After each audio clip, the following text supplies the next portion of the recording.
Assalamualaikum warahmatullahi wabarakatuh. Waalaikumsalam. Jumpa lagi dengan saya Michael Jackson, tuan rumah Trust Podcast.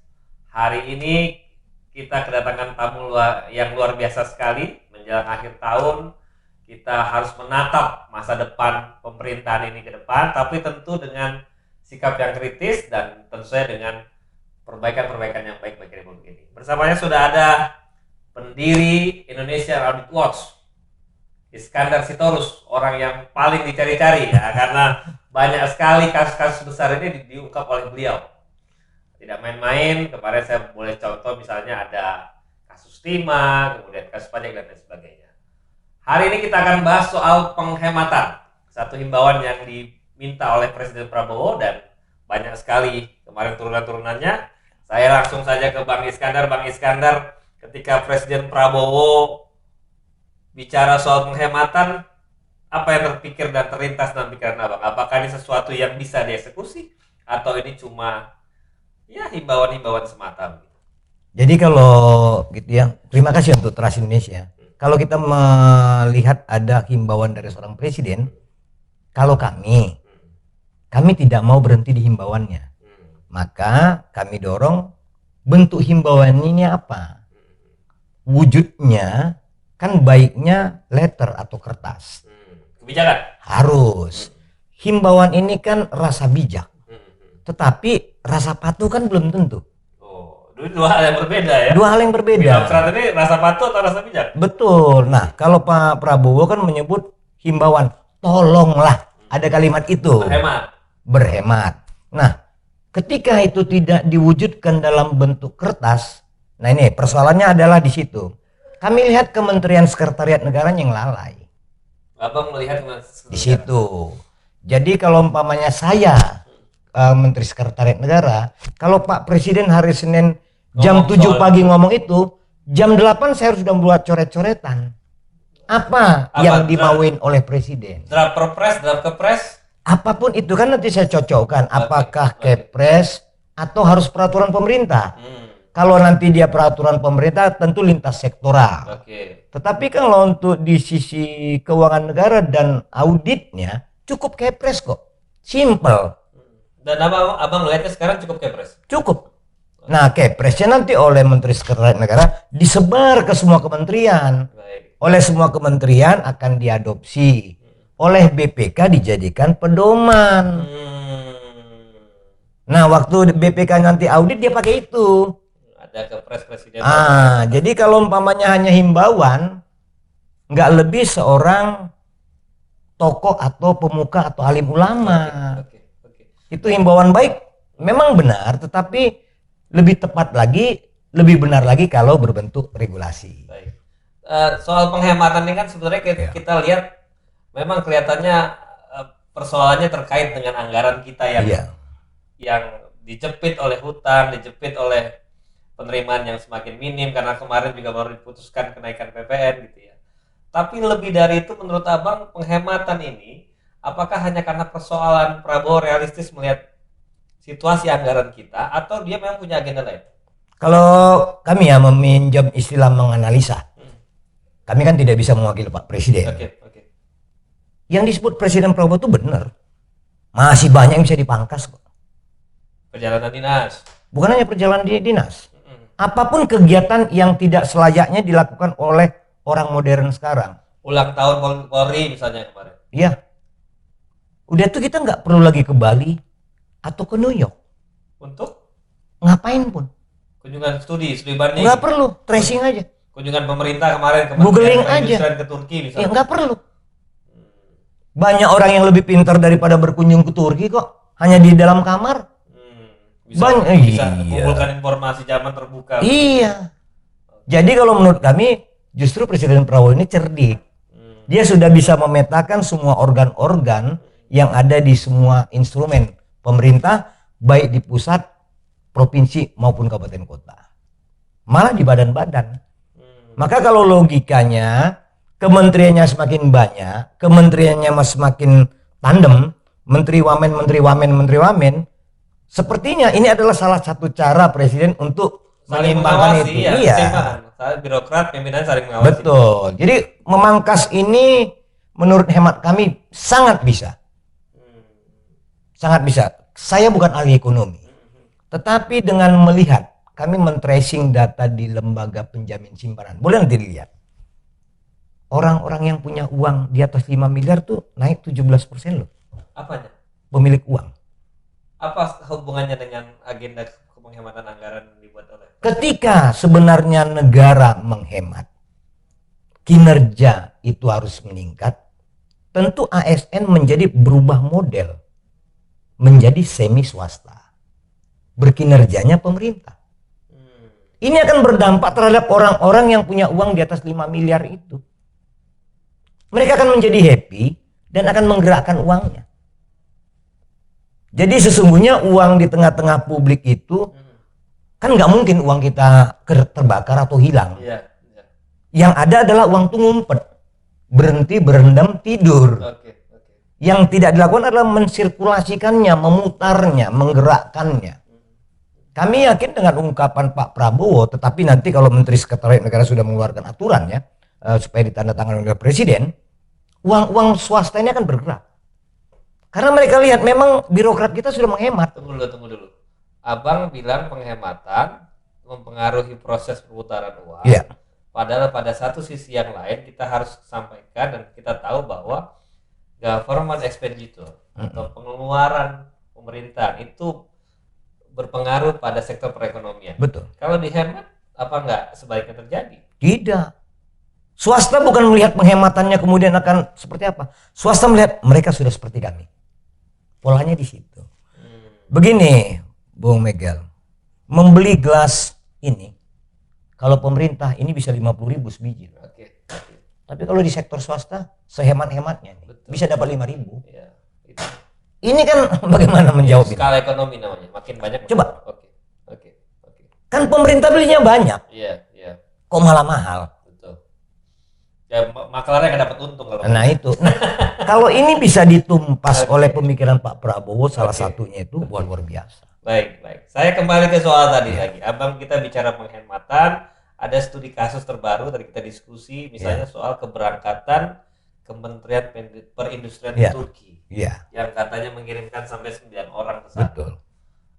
Memang berapa kebutuhannya? Kok abang sampai bilang itu tidak hemat? Logikanya kan sederhana. Ngapain lu ke Turki? Presiden lu udah suruh nggak usah pergi kok. Luar negeri ya. Habisi perjalanan dinas bagian itu. Sampai minta tolong presiden. Kemudian dilakukan, kan ngelawan. Apa pesannya abang lihat? Apa yang sedang ditunjukkan oleh pejabat-pejabat ini ketika Dalam tanda kutip ngenyek presiden, mulai dari presiden? ngeledek, melawan. Ini tidak sesederhana bahwa mereka melanjutkan kinerja yang sudah dirancang, enggak. Kalau seorang ayah bilang kamu tidak bisa pergi, ya jangan pergi. Ini presiden loh, bukan ayah. Oke. Kalau dilawan, kan melawan pemerintahan. Jadi kalau menurut hemat kami bahwa apa yang disebut oleh Presiden Prabowo itu sesungguhnya itu yang tepat, tapi kami melihat belum akan bisa digapai ketika pembantu-pembantunya belum mumpuni. Belum punya karakter yang sama dengan presiden. Iya. Oke. Tapi kalau kritik soal kerja ke luar negeri, presiden kita kan hampir kira-kira 2 bulan ke luar negeri terus. Jadi begini, ini seperti organ tubuh kita. Oke. Kalau hanya kepala ke luar negeri, tidak ikut jari-jari dan semua kan menghemat. Iya. Kan tidak mungkin juga presiden kita tidak ke luar negeri. Betul. Bagaimana hubungan bilateral? Betul. Kan nggak mungkin video call atau hanya Zoom, nggak mungkin gitu. Tapi kalau menteri, apalagi bukan menteri, kan masih ngapain lo keluar negeri gitu. Iya. Ini kita bukan mau mencela mereka. Ya, ini bukan hanya Kementerian Bukan. Perindustrian. Saya lihat mungkin banyak juga kementerian lain yang Sangat mungkin belum terungkap. saja. Iya. Nah jadi kita mau sebut bahwa halnya kecil, tetapi pingnya banyak. Oke. Ini yang kami perhatikan mulai dilirik oleh Pak Prabowo. Kalau hanya seorang presidennya ke luar negeri, hanya presiden dan timnya, itu masih lebih sederhana ketimbang sudah pun presidennya ke luar negeri, menterinya ke luar negeri, dirjennya semua ke luar negeri, ambiar uang negara gitu. Baik. Ya, itu untuk case perjalanan ke luar negeri. Iya. Di di lokal sendiri, di domestik sendiri misalnya ada beberapa pemerintahan kabupaten, pemerintahan kota itu kalau studi banding harus ke Bali, padahal daerahnya pegunungan. Abang melihat studi banding seperti itu juga bagian dari pengeluaran uang negara yang sia-sia begitu, yang harus sudah dihemat? Kan sangat. Kenapa ini kami mau nyampaikan begini, kawan-kawan birokrat, sudahlah. Kenapa Anda tidak berani membuat nomenklatur atau mata anggaran studi banding via siber, studi banding via online? Nggak berani dia, karena nggak dapat uang nih. Ini kita soal mentalitas birokrasi kita. Nah itu. Cari uang, cari SPJ. Iya, cari itu. Apalagi saya dengar banyak, misalnya di Pekanbaru itu ada salah satu orang mantan, ini saya lihat SPPJ fiktif. Main lagi tuh. Itu di Pekanbaru yang kemarin dapat di DKI Jakarta, Dinas Kebudayaan kan, stempel-stempelnya gitu kan, kan fiktif. Nah, tetapi ketika ini semua diikat dengan keputusan presiden, nggak ada yang berani, bro. Cukup, Pak? Cukup. Tidak butuh undang-undang DPR. Kalau presiden sudah bikin menteri sekretariat negara yang cerdik, cukup. Tapi kalau nggak cerdik ya walau-walam. Abang ini, oke. Nanti kita kasih tahu bagaimana biar mereka bersikap. Iya. Oke, tadi sudah perjalanan ke luar negeri, studi banding. Apa lagi bang yang kira-kira bisa dihemat dalam mata belanja barang? Belanja barang. Misalnya pengadaan sofa. Oh, itu masih terjadi. Tiap tahun masih. Walaupun dalihnya sudah ada e-katalog, LPC dan lain sudahlah. Banyak permainan. Masih tetap kalau nanti kita buka nggak enak. Buka dong satu contoh saja buka. Di antara pemilik produk itu juga berkolaborasi kok. Yuk kita bikin harga sekian yuk barengan gitu. Ketika ada di LPC kan itu. Dibuatlah harga yang kira-kira harga pasarnya memang segini padahal itu sudah berapa persen. Betul. Kan bisa saja ada model nanti coba untuk hal-hal tertentu umpama pengadaan sofa untuk 1000 pasang. Coba belah. 700 dibuka LPSE, 300 belanja sendiri. Hasilnya? Itu kan lebih murah. Karena udah ada pembanding yang murah. Ini akan tentu lebih murah lagi. Nah, metode-metode ini memang harus dilakukan oleh manajerial yang cerdik. Itu selevel apa sih kalau ini kabit atau pengadaan kan, kepala biro kan? Kepala biro pengadaan. Kayaknya semua kepala biro pengadaan se-Indonesia mesti dipanggil menghadap Yawe. Enggak juga. Biarlah Pak Menteri-Menteri kita, Menpan, Menteri Dalam Negeri kan. Nah kan ini banyak tindakan yang cerdik-cerdik seperti sekarang ya. Baru di pemerintahan Pak Prabowo akan diholdingisasi atau dikonsolidasi BUMN besar, dana Tantara, ya kan? Baru Kementerian Dalam Negeri sudah mulai menyisir seluruh BUMD. Itu konsolidasi besar itu. Itu siklus uangnya luar biasa. Saya agak curiga dengan bahasa konsolidasi karena seperti holding BR seperti kemarin tuh Pegadaian dan BRI itu. Holding Ultramikro tuh sebenarnya bagian besarnya adalah akuisisi Pegadaian. Nah, kalaupun itu dilakukan, sebenarnya kan cukup hanya di Indonesia ini satu, ngapain? Ngapain banyak-banyak BUMN kan? Tinggal subnya aja. Gak usah harus ada satu kementerian untuk ngurus-ngurus itu. BUMN ya? Iya. Itu apa dia ada? Iya. Super holding aja. Tapi kan kita ini bagaimana caranya supaya bisa makan. Birokrasi itu yang bisa makan. Kalau kita rakyat mah dari dulu udah makan aja kan gitu. Walaupun pas gitu. Oke, Bang, sedikit lagi. Soal penghematan ini ternyata juga kemarin disampaikan Presiden Prabowo terkait dengan pilkada. Kalau Abang sendiri di IAW melihat upaya untuk mendorong penghematan lewat pilkada langsung, itu pendapat Abang? Kalau kami lihat ya, yang satu bilang tidak mau, kontra ya. Yang satu Pak Prabowo bilang mau. Coba mix. Jalan ideal sebelum nanti apapun hasilnya. Di mix saja. Misalnya gubernur memang cukup dari DPRD, tapi kabupaten kota tidak langsung gitu ya. Artinya kan perpanjangan tangan pemerintah pusat kan gubernur cukup. Tidak punya wilayah. Nah, udah 34 pesta pora bisa dihemat kan? Betul. Coba di mix. Betul. Coba cara bijaksana itu supaya tidak ada konfrontatif gitu ya. Nanti lama-lama dari kurang lebih 500 kabupaten kota mix lagi. Dibuat yang biayai kampanyenya negara. Kan kelar. Selesai ya. Kita ini kan nggak maunya ribut, bukan mau cari jalan keluar gitu ya. Mau nyari ribut karena Bohirnya punya jalan masing-masing. Gitu. Coba cari jalan bijak yang bisa diterapkan. Baik. Presiden bisa menggunakan diskresinya untuk melakukan itu. Dan abang yakin rakyat pasti akan mendukung. Kalau polarisasinya pemikiran rakyat juga dibuat ada kanalnya 2 kan teratur dia. Ini kan polarisasi kanalnya 1 ya nggak mau orang. Coba yang biru ke biru, yang putih ke putih. Penghematan yang diinginkan oleh Presiden Prabowo dengan segala dinamikanya, abang yakin rakyat akan dukung upaya penghematan? Akan. Dalam hal apapun? Hal apapun. Karena yang terkena bukan rakyat. Kan begitu ya. Yang terkena kan instrumen birokrasi. Rakyat pasti dukung. Baik. Nah, ketika itu tidak berhasil, rakyat akan cemooh. Tapi ketika berhasil, rakyat akan dukung, siklus uang swasta kan cepat bergerak. Itu ngegas tuh uang swasta.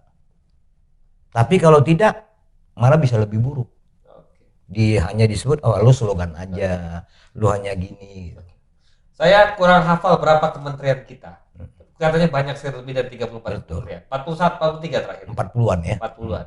Nah, dalam temuan Indonesian Audit Watch sepanjang mungkin 100 hari terakhir ini, mana yang paling banyak melakukan pemborosan? Yang paling tidak hemat? Spill dong. Kalau yang paling tidak hemat, kami tentu tidak bisa menyebut secara langsung, tetapi kami beri kisi-kisi. Oke. Pertama, yang tidak mau mereduksi strukturnya. Mengurangi strukturnya. Dari yang gemuk menjadi rapi. Okay. Itu umpamanya tadinya 5 dirjen, masih tetap 5. Masih ada itu? Contoh.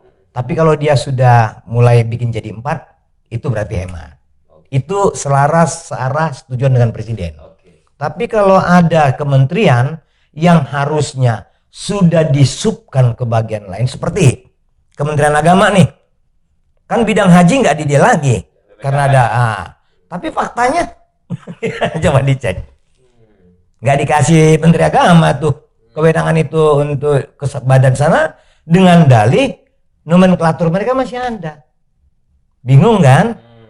Kalau saya melihatnya bukan masalah kewenangan, lu pemboros, kasih aja ke sebelah sana. Ya, 2 kementerian yang paling disebut tidak bisa berhemat itu adalah pendidikan dan paling besar anggaran ya pendidikan dan agama.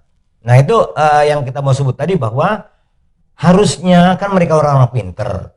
Katakanlah mereka terpilih atau dipilih atau disukai oleh Pak Prabowo, harusnya lebih pintar dari kita berdua kan.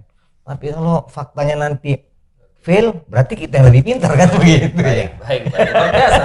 Tapi saya ingat tadi, sekali lagi saya penegasan saya, semua kepala bidang anggaran itu kepala divisi, kepala biro perencanaan ya, pengadaan ya. Mesti nanti ke Yahweh. Nah sedikit lagi, ini terkait dengan penghematan yang abang lakukan, yang dihimbau oleh Presiden Prabowo. Politik yang pilkada sudah, dalamnya sudah. Pertanyaan saya begini, anggaplah hampir 100 hari ya dari Oktober ke sekarang ya. Apakah himbauan yang dibuat oleh Prabowo tadi secara pribadi gitu ya, dia sebagai seorang presiden, itu dicontohkan dan dipraktekkan oleh beliau sepanjang catatan dan pengamatan IAW? Kalau kami lihat ya, dipraktekkan sih. Misalnya acara-acara di istana itu kan nggak ada yang vulgar ya, mewah-mewah nggak ada. Kemarin pengangkatan pelantikan menteri itu masih normatif, standar sekali. Nah kemudian nggak ada mengundang rakyat sebanyak-banyaknya ke istana yang akan menimbulkan biaya kan. Ya udah, itu urusan presiden gitu. Lalu nggak ada hal-hal yang mungkin membuat anggaran ditambah atau dadakan, anggaran tambahan itu atau pengeluaran tambahan untuk sekretariat negara. Malah ini mungkin, ini apakah bagian dari penghematan atau tidak, ajudan beliau kan juga nggak ada. Ajudan di presiden kan, yang dampingnya terus kan berkurang. Oke. Coba kita lihat banyaknya. Tapi ada utusan presiden, ada. Kan nggak bersama beliau. Artinya yang anggaran digunakan oleh presiden itu ini pribadi presiden ya, bukan lembaga kepresidenannya, kan berkurang. yang dilihat mata begitu ya. Dibandingin dengan tim yang selalu jalan sama Pak Wapres kan banyak nama Pak Wapres. Oh iya. Kan begitu ya. Begitu ya. Itu perbandingannya gitu. Iya. Malah kelihatannya lebih banyak anggaran yang dibutuhkan Wapres kan presiden. Karena suka bagi-bagi kali ya, bagi-bagi susu gitu ya. Oke, jadi memang Abang melihat ini bukan sekedar omongan seorang pemimpin tapi juga dipraktekkan oleh Prabowo. Semoga konsisten aja. Kalau udah dipraktekkan. Berapa lama kita melihat konsistensi ini biasanya ngukurnya? Kalau IAW kan Abang sudah dari dulu nih. Kalau kami kan hitungannya kalender. Oke. 1 kalender lah. 360 hari atau tepatnya lebih 250 hari kerja kan. Oke. Itu dia. Jadi kalau kami nggak bisa menggunakan ukuran 100. Baik. Gitu dia. Sedikit lagi. Kita sudah bicara soal tadi konsistensi sikap Prabowo. Yang belum adalah Abang cuma bilang Kepres cukup kok. Apakah tidak sebaiknya misalnya gitu ya memberikan reward and punishment bagi pejabat negara yang bisa melakukan penghematan? Perlukah kita menggandeng misalnya APH untuk kan kalau ngomong soal pemborosan, kalau itu menguntungkan pihak tertentu kan masuk korupsi namanya. Kalau menurut kita ya, kalau belum dilakukan kan nggak bisa juga. Apalagi belum ada aturannya. Himbauan ini kan bukan dasar hukum. Dasar moral. Nah, bagaimana membuat jadi regulasi? Kalau sudah Kepres, tinggal didistribusi pada kementerian. Panduan bagi auditor keuangan negara. Udah ada Kepres kok lu perangkat. Gitu dia waktu diaudit gitu loh. Menjadi ada pijakan untuk auditor. Kemudian membuat takut anak buahnya presiden, ada batasan. Itu himbauan Abang, itu yang kita inginkan. Iya, yang kita inginkan. Dan di dalam Kepres ada sanksi. Kan gitu. Harus dimuat sanksi. Harus dimuat. Jangan seperti selama ini ada undang-undang tentang ASN, tapi tidak ada sanksi terhadap ASN yang melabrak kinerjanya. Betul. Harusnya presiden harus mulai lengkap membuat itu. Kami yakin kalau Pak Yusril kan ada pembantu beliau ya, mungkin lebih taktis, lebih mungkin detail untuk melakukan itu. Tapi semua apapun itu kita berharap bisa diwujudkan oleh Pak Prabowo, bukan sekedar dalam orasi semata, itu sudah baik, tapi menjadi sempurna ketika ada peraturannya. Oke. Begitu. Pertanyaan terakhir. Ya. Jadi kalau kita bicara ini kan belum masuk 100 hari. Iya. Tapi kelihatannya banyak terobosan-terobosan yang dibuat. Cuma memang masih belum bisa diukur. Iya. Gitu ya. Termasuk misalnya penghematan tadi. Kita baru lihat Pak Prabowo yang mencontohkan. Pertanyaannya kalau kita bicara setahun ke depan gitu ya. Selain soal Kepres, apa yang Abang harapkan kepada Presiden Prabowo agar kemudian upaya penghematan ini atau upaya untuk tidak memboros-boroskan anggaran ini bisa dipenuhi, bisa terrealisasi dan bisa dilihat oleh masyarakat banyak. Oh ya betul, ada upaya sistematis untuk penghematan. Apa yang harus dilakukan Presiden Prabowo? Secara spesial, Presiden memerintahkan menteri yang terkait dengan itu melakukan penghematan secara sistematis terhadap kementerian, utamanya belanja barang. Abang konsen pada belanja barang ya? Belanja barang, kemudian untuk anggaran rutin, pangkas yang nggak perlu. Belanja barang kan biasanya ada pemainnya sendiri. Di satu kementerian pasti sudah ada pemain-pemain sendiri. Jangankan pemain anggaran barang, pemain doa aja ada. Ada kan? Ada kan? Ada. Jadi nggak mungkin kita takut pada mereka, tapi jangan pula tidak kita hirau itu. Harus dilakukan terobosan. Iya, saya minta maaf, saya kan juga pernah misalnya ikut proyek begitu ya. Kan orang sudah ada kafling-kaflingnya semua. Oh, ini punyanya siapa, ini punyanya siapa, pasti begitu. Harusnya punya ukuran. Sofa itu berapa lama sih standarnya? Di rumah Mas Bega berapa tahun? Iya. 3 tahun 5 tahun. Udah, kok ini tiap tahun? Berarti bukan sofa. Kan namanya sofa. Fungsinya sofa. Daya tahannya bukan sofa kan. Temuan. Kalau beli tiap tahun. Tapi ditingkatkanlah nanti untuk anggaran siber. Jadi unlimited kuotanya. Mbps-nya juga, wifi-nya harus tinggi. Betul. Jadi mereka menjadi orang yang swasta bila perlu ruangan itu tanpa sekat supaya tidak juga ada aneh-aneh kan gitu. Dia bagaimana sih membuat mereka itu seperti pekerja swasta umumnya di tempat-tempat yang nyaman. Lantas ketika gedung-gedung pemerintah dibuat demikian, malah bila perlu satukan dengan ada fasilitas kafe di atasnya. Jadi nggak ada dalih harus rapat di hotel di Bogor, dalihnya kunjungan kerja, perbandingan dan lain-lain. Itu ada cashbacknya loh Bang. Ini. Kita berharap tidak sampai berpikir begitu, tapi Pak Prabowo juga jangan dikadali oleh anak buahnya, oleh pembantunya, makanya ya alhamdulillah melalui Trust Indonesia kita sampaikan gitu, supaya terkadang orang di singgah sana kan lupa berpikir terhadap hal yang kecil, bukan dia tidak tahu, lupa dia memikirkannya mungkin. Closing statement mungkin Bang, saya terlalu serius bahwa closing statement Bang. Kami berharap agar publik memberikan kesempatan aja pada Pak Prabowo, tetapi kisi-kisi atau ciri-ciri bahwa beliau benar itu adalah pemangkasan, tegas, nggak mau banyak seremoni. Itu karakter orang yang memang mau bekerja apa adanya dan dia berani dikritik. Sama-sama aja kita tunggu gitu.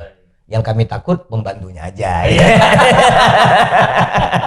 Saya kira itu Bang. Terima kasih. Di Alhamdulillah. podcast Trust kali ini. Sama-sama. Poin besarnya tadi semua kepala biro perencanaan anggaran harus hati-hati karena tahun ini dan 5 tahun ke depan mungkin akan banyak penghematan. Iya. Saya kira itu, saya pamit.